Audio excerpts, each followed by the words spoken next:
welcome back to On the Road with Flora and Note, a podcast where we share our travel stories, personal insights, and candid conversations while on the road. And today we are back in our favorite country in the whole wide world.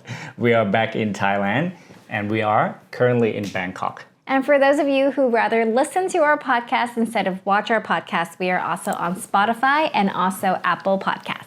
Today we decided to talk a bit about a more lighthearted subject because a lot of you have asked us about our love story, I guess, like how we met and and we thought a huge part of our relationship is navigating our different backgrounds and our cultures during dating, during our marriage. So we thought we would share our story with, a little bit more of that cultural aspect of it. And for those of you who are new, I am Thai from Thailand and Flora is Chinese from Hong Kong. And I was born in Hong Kong, but I immigrated to Vancouver, Canada when I was 3 years old. And note also, born and raised in Thailand, but moved to Canada a lot older than you. I think I was 16. So then between us, we kind of have like 3 cultures going. We have like my Hong Kong Chinese side, we have your Thai side, we have the Canadian side. So it was interesting, to say the least, when we first met, which was July 15th, 2009. We remember it really well, not because we're super romantic or anything, but it's because it was your first day in Australia. Yeah, you were on exchange for 6 months. And I arrived 3 days before you from Hong Kong at the time. Yeah, from Hong Kong at the time. And because you just quit your flight attendant job, right? Yeah. And just broke up from a relationship and going to Australia for 3 years to study university. And yeah, I spent a couple days there meeting people around the residence where we actually met. But yeah, I remember that day, that Wednesday, when you showed up. Wednesday night. At the residence. But I didn't see you when I first got there though, because I decided to join a pub crawl. I thought that was the best way to, break the ice and get to know people, make friends. When I came back, you were already there having dinner. I met your Vietnamese roommates at the bus stop that day. I live downstairs from you actually, and I don't know why this happened, but I wrote on the application at the residence that I wanted an all-girls unit. But they actually put me in an all-male unit, so I was the only girl living with 4 other guys. So then when I met your roommates at the bus station, they were like, oh, why don't you join us for a dinner? We're just doing something simple, like a little potluck. Just cook something, come up, and we'll enjoy it together. So I was like, oh, I'm finally meeting friends, like girls. And that's how I ended up in your apartment that night. And when you first came in, before you walked in, your roommate was like, oh, there's a guy who is just like you, a Chinese Canadian guy who just moved in. But then when you walked in, I was like, you're not Chinese. Like, you're definitely not Chinese. And then you're like, I'm from Thailand. I was like, oh, cool.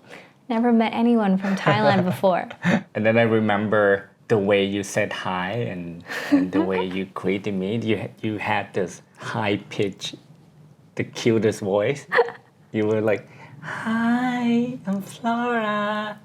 And the way you spoke back then was so slow. And I was like, wow, she is so proper.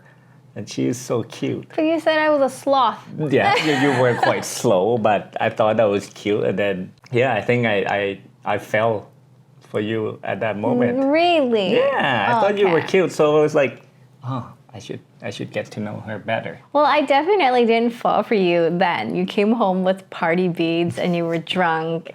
And you were like, does anyone have change for the vending machine? And I was like, okay, I'll give you some change for the vending machine. But I was like, this is not my type of guy because I do like more athletic type, more studious type. I wasn't fit back then. No.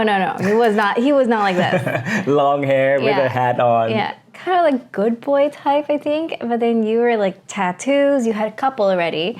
Tattoos and you like to party. You like to go drink. And I don't go drink. I don't party. I'm more like introverted and you're very extroverted. So I never really thought much about it. I think the second day when you said hi to me downstairs, I totally ignored you. I didn't know you were the same person. And then the second day I asked you to join the pub crawl. And I was surprised you came. It was a Saturday. So you went on Wednesday and then Saturday was the second round of the pub crawl twice a week. And my Vietnamese friend was like, oh, I want to go too. So I was like, okay, at least I have her with me. But no, she disappeared. And I remember I walked outside and I just like went to buy ice cream and I just sat there and I just ate ice cream because I was like, I don't like to party. Yeah, I had to go outside and you kept looking look for after me. you to come back and try to enjoy the party. So that was kind of where I was starting to feel like I think this guy is interested because I thought he would be lost in the party, but you kept trying to find me when I just like to disappear to places. I told you to come back to the bar because I wanted to impress you with my moves. Oh yeah. Remember, we were doing that. What you call when you have the stick and then you dance underneath it. Wow, I don't remember what's right the word? now. Anyway, it will come back to us. Yeah, I still have that photo of me going real low and you look at me on the side. You're like, wow, so impressed. Before you met me, did you have any impressions about Thai people or Thailand? Do you know anything about Thailand? No, I only knew Thai food because my parents like to bring us to a Thai restaurant in Vancouver, and I remember I love mango sticky rice. But I've never met any Thai person in my life. Like didn't go to school or anything with any Thai people. Only like Koreans. There's a lot of Thai people in Vancouver. You I didn't meet never met any of them. It's like only at the Thai restaurants. Because in my class, it's pretty much like 80% Caucasian, and then it's like Chinese, Japanese, Korean, Indian, and that's it. So when I met you, I was like, oh, very exotic. I was like, I wonder if he knows how to make mango sticky rice.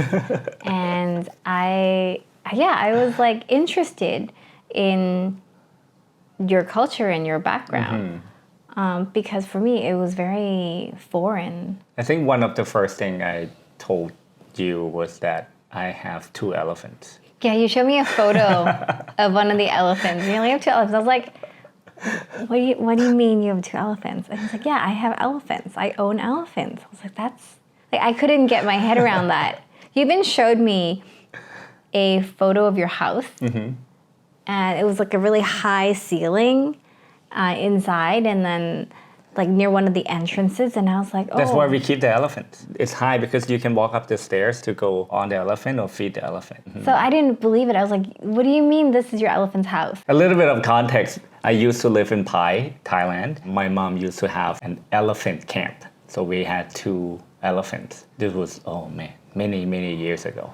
We don't have elephants anymore. But I guess for you, you grew up in Thailand and then Calgary, so there were a lot of Chinese people. So you probably already were familiar with Chinese people, Chinese culture, so it didn't... Somewhat, because I used to play poker with all my Hong Kong friends. My impression of Chinese people was they are so loud. Like all my friends were so loud when they talk. And they taught you all the bad words that are Cantonese that is not from me. Like you learned them already. When I first met you, I thought you would be loud, but you are totally the opposite of loud. You're so quiet. You are so proper. You are so clean. I'm not sure if it's cultural thing or the way you have been raised. And I'm like the messiest one in my family. So Really? yeah, so mom and dad are going to be like, what do you mean she's proper? That's one of the things that after we dated, I find that you are way too clean. Really? If I were to jump on the bed after I went out, you would be like, don't jump on the bed, your clothes are dirty. Wow, so many people are going to understand this though. They're probably going to think that I'm not crazy. I would have to say though, one of my fondest memories of like our time when we were dating was when there was one time you were cooking, you were making chicken wings. And after you made them, you just grabbed a plate and you sat on the balcony on the floor and you start eating the chicken wings on the floor. And at the time, for me, that was like, that's weird. Like, why don't you sit at the table? Why don't you use a fork? Like, he just using his hands, eating like chicken wings on the ground and enjoying it. And I thought, that looks really fun. That looks good. Like, I actually went and joined you on the balcony and ate chicken wings. That was the first moment where I was starting to feel the Thai culture kind of creep through. Because in Thailand, we call that sabai. Yeah, it's like it's sabai. so You know, it's chill. easy. You just sit on the floor and eat. We eat with our hands, sticky rice and chicken wings. Yeah, there's no like you have to set a table or anything like that, or you have to like wipe down the table, or you have to go and I hope you like wash your hands, but you just so casual and just sat down and just ate on the floor, which I love. Like I love just enjoying my food, enjoying the moment, and that's something that I think for me started to feel like I like certain things about Thai culture. I like how chill you are about things, and I enjoy sitting on the floor. And is there anything that I do because I am Thai that you find super weird? That's a tough one because we've been together for so long, like for 15 years, that I'm so used to how you are. I think the baby powder.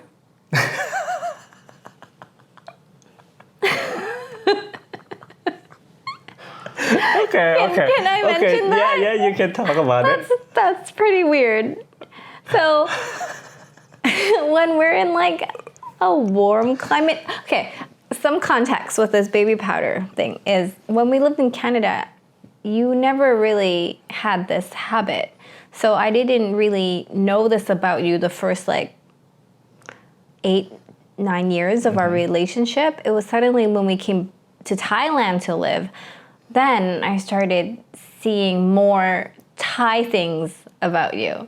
So you would, when it's really like humid and hot, like you just need to buy baby powder and you just like shake some in your pants after you shower to keep it dry so you can sleep better. Yeah, because Thailand is super hot and humid. I never use it in Canada because Calgary is so dry. Like I remember thinking like, really? Like that's weird, and plus like why is baby powder all over the bathroom floor? And then I was also Googling like, does this cause any problems? Because, you know, there's a lot of powder. Every Thai kid grew up with baby powder on their private parts and places where the sun doesn't shine. All the creases. Like people nowadays still use them. We even have this specific cooling powder called prickly heat powder. But that's for like... It's for the same purpose, but... It's for cooling for your body, not necessarily for certain No. It's for your armpits, for your neck. Yeah. If you put it down there, it would burn. Yeah. But I rely on that when I was in the army. The place where we sleep, it just fan. And 165 soldiers together got so hot that I needed prickly heat powder. And they require you to have a blanket. Put blankets on top of us while asleep. Yeah. I think my bed was just covered with powder when I slept. I think there's another weird thing. I think when we we long distance for 4 years when we were dating before we got married. So it was really after we got married that we started living together.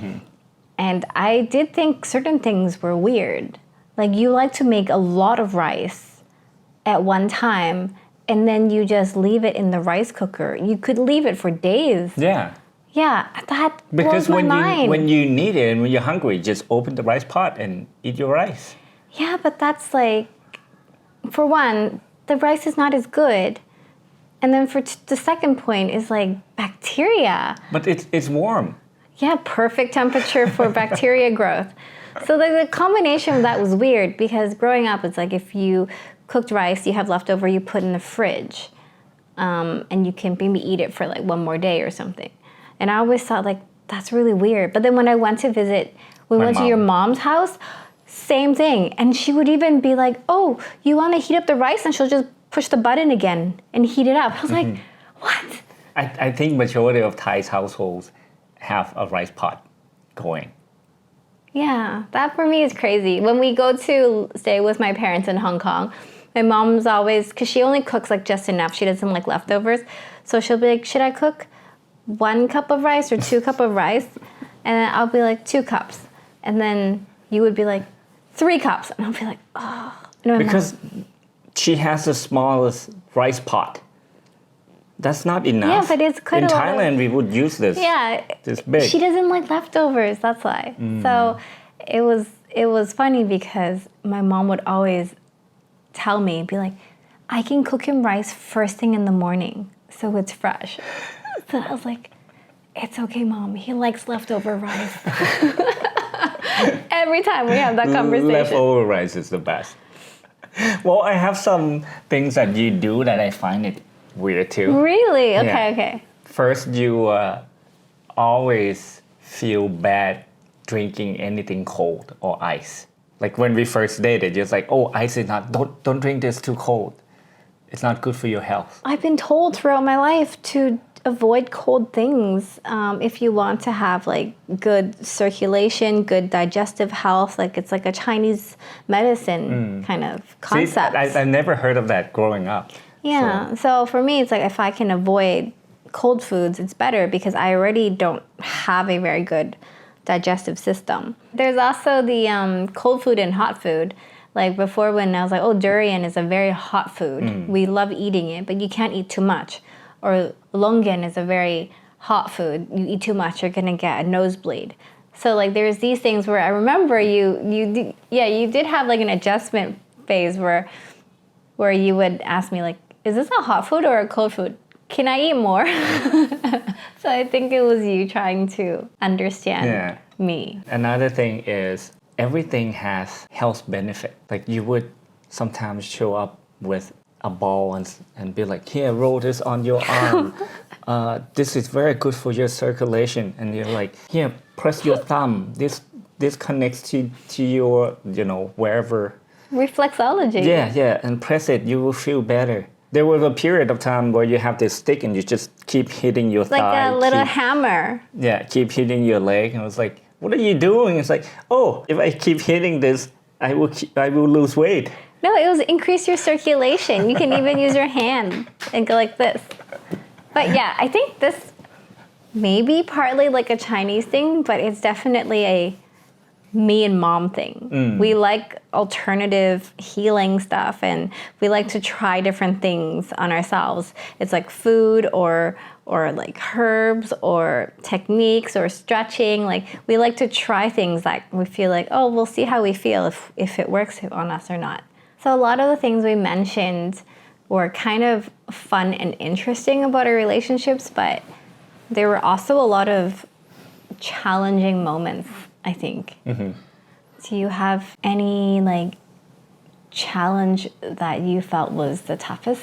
I think mainly it's the language barrier. English is my second language. Well, English is also my second language. Yeah, but your English is 1,000 times better than my English. When we argue or fight sometimes, my English just went down. Like for some reason I can't speak English anymore when we argue or when we try to So you feel like you're in a you're in a disadvantage? I think so. I feel like we have miscommunication a lot of time is because I wasn't able to express myself the way that I wanted because of the language. I can understand that. Or I think sometimes you may give up trying. Like you just feel like it's too difficult. Like I don't understand. Like as in I don't understand you the first time or second time, and then you kind of just give up. But both of us are not the type of people who like just let a problem sit too long. Usually take an hour or two and then we just Like we need to figure it out. Like we cannot go to bed with like a problem still there. And I recently saw something on Instagram on a reel where someone said, when there's something annoying and irritating that happens like between two people and you don't talk about it, it's like credit card debt. It accumulates until like you're in a really bad spot. So then I think we, as people who don't like debt, we probably have that same mindset is we don't like when things like accumulate like that. and we have been really good at it since the beginning. Yeah, we fight so much like right away. But never overnight. Yeah. The longest probably 4 hours. But Yeah. usually like an hour or two, we look at each other and started smiling and like then we're thinking over how it. stupid it was. And then we're over it. We did have this really bad fight one time in Canada, and it was so bad that I was in the room and I was mad about, I don't remember anymore, something. And then you were so angry. You were like, I'm gonna go sleep at a hotel. And then for me, I was so shocked because we've never like separated after fighting. And I think after I was crying probably for the next hour and maybe 1 or 2 hours. And then I was starting to feel like I'm thirsty. I'm gonna go downstairs, get some water. And then you were on the couch Sleeping. sleeping. And I was so confused. And then you And I asked didn't me, want to talk to you, but then at the same time, I was like, I was so confused. I was so curious. So I was like, why are you here? And then you're like, the hotel was like $200. I couldn't commit to $200 just because I'm mad, so I'm sleeping here. It wasn't even a hotel. It was an inn. A motel. A motel, $200. I was like, I cannot do this. I'm not mad anymore. I'm mad at the hotel now. Yeah, so we were like, okay, that's funny. Like, we're not going to be mad. Yeah. And I think another challenging part about language, especially when we first dating and started seeing each other's family and friends. When we were in Hong Kong, when you hang out with your friends or your family, you mostly communicate in Cantonese. Yeah. And I would just feel left out. Just sitting there at the table, not understanding what you guys are talking about. And every now and then I would just tell you, can you translate? Can you tell me what they say? The thing is, I am translating. Yeah. But it's just like, The flow of the conversation too. yeah, You don't like want to I'm break that translating. flow. It's almost like I'm translating like a summary to you, but I also pick away things that I feel like is not part of the story. But I think, yeah, for the person sitting there kind of feeling a bit lost. Yeah, I feel left out. Yeah. And I felt the same when we hung out with your friends, your Thai friends, or with your family. It also, yeah, this problem I think is like quite an important one because, Initially, yes. yeah, Because we didn't have that experience yet. We didn't quite understand why is it so hard to... yeah, why can't you do a better job why translating? can't you do a better job translating? Until we both experience the same problem and we feel like, you know what? It's so hard translating everything. So we kind of just take turn. When we hang out with your friends or your family, you just speak your language. It doesn't matter because now I understand now how hard it is to translate every single word. And Yeah. also when you are with your friends and family, it's so much more fun when you can communicate in the language that everyone else can. You know, like the conversation is juicier. Yeah, I mean, I do. You cannot convert jokes in Cantonese and then try to tell me in English. Then it was like, oh, okay. Yeah, sometimes you just like what, but that's not funny. You'll be like, oh, the moment's gone. Yeah, and the same thing when we were with my friends and family, you would feel left out. And when you asked me to translate, I also felt like it's very difficult. I cannot translate everything. I think we give each other a bit more like room now to enjoy the moments. Yeah. But also over the years, we've kind of picked up each other's language a bit more. So Well, I think it helps. You picked up more Thai than I pick up Chinese. But you do understand. You do understand some. I think it already helps. And my parents do speak English, so like sometimes I just change the language mid-conversation, and then it kind of flows back into the English. And your family as well. Like I can understand majority of what they're saying now, but it's been quite a few years of practice because I was so curious. So I just thought that, okay, the best way is just to learn more of the language. So then now I can pick up quite a bit of it. There's just some words I don't get, but you almost always know the words that I don't get, and then you tell me anyways. Aside from language though, I think when you're dating someone from a different culture, it is quite a shock to your family. Like for me, I remember when we started dating, my parents also were like, oh, he's Thai. Thai, he has tattoos. He's in a gang. Is he into is he in a gang?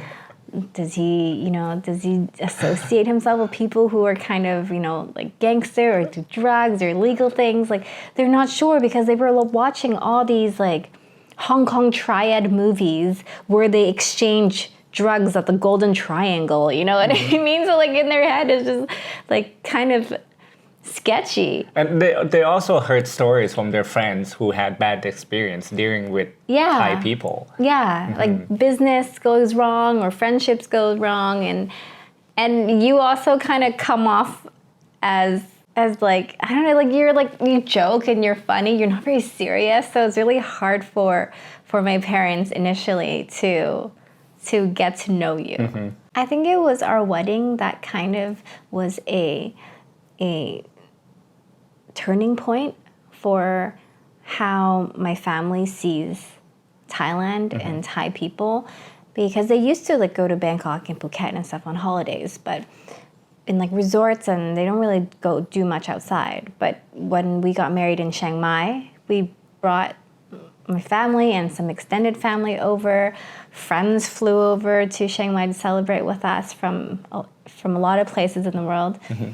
And my parents had a very good impression of Thailand and the friendliness of Thai people, and get to know us and as friends. A couple and our friends and how we interact with them and your humor and like your energy and all of that. So I think after our wedding, my parents have been coming to Thailand like multiple times a year since.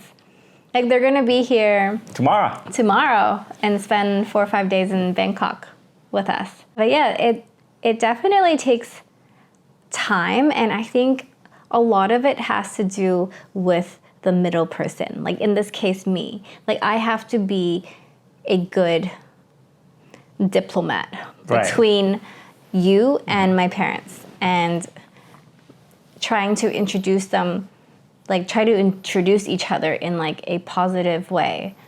Because I think that's kind of the main thing. Probably not even from different cultures. I guess like the middle person has such an important role when you're navigating any relationship. Yeah, I think that maybe we need to speak more kindly about each other to people that love us, because then they will love you too. And another thing that shocked me now that we mentioned the wedding is how many extended family members you have. Like for me, it's just me, my mom, dad, my brother, my sister-in-law. But you have your nephew. And my nephew. And then on your side, just your family, mom, sister, dad, and then you have auntie and you name your auntie 1, 2, 3, 4, 5, 6, 7, No, 8, it's like 5, 6, 7, 8. I have 3 uncles and 4 aunts on my mom's side. And then my dad's side, I have another 5 aunties and 3 uncles. and you don't even call them by their name sometimes. Yeah, you some of my aunties are by them. numbers, yeah. Auntie 8, Auntie 7, Auntie 6. And all the cousins. That's I'm not used to. Chinese people have big family. Yeah, it's more of like my mom's parents' generation. So my grandparents' generation had a lot of kids.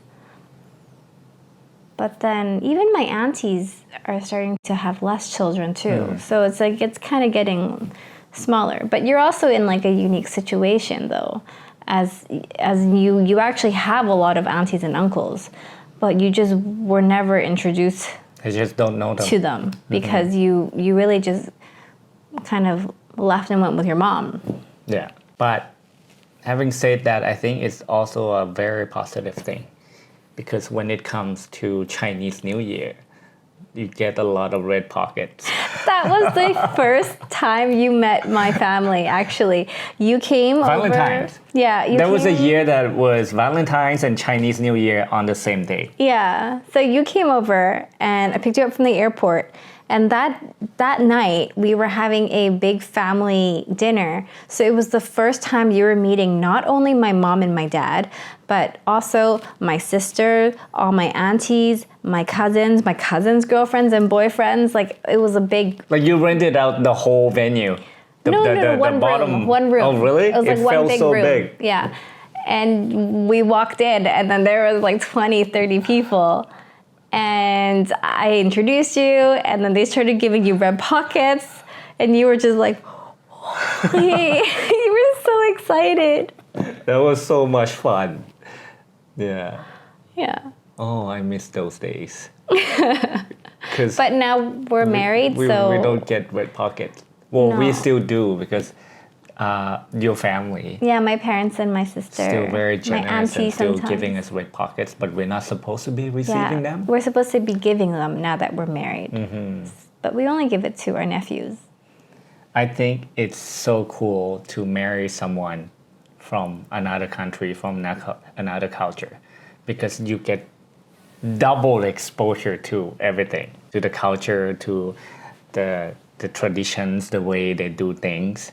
And not only that, you get to choose where you want to live, where you want to be. You know what I mean? Yeah. Like, if I want to go and live in Hong Kong, I can. We can, yeah, we can. And now we are in Thailand. Yeah, this is definitely something that I don't think I really thought was like a huge benefit When you first married? when we were first together, because I always thought Canada was our common ground, the language, the culture, everything. So I always thought Canada was the place.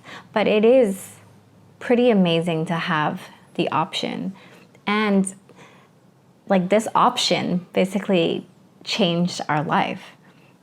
And coming to Thailand, I think strengthened our relationship because it allowed me to understand you better.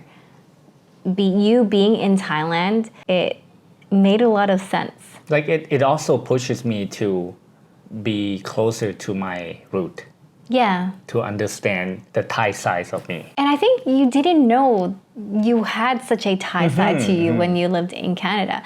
But here, like seeing you interact with the local people and also like the way that you enjoy the local food, local humor, and even exploring Thailand. We always just went from Bangkok, Chiang Mai. Like, we didn't really do anything else until we started YouTube and we started exploring the rest of Thailand. And I think that brought us, especially you, a lot of joy because you never imagined how amazing your own Thailand country is. And also, you being here, you also feel closer to your root. living in Asia has given me the opportunity to connect with my family a lot more, but also even our trip to China.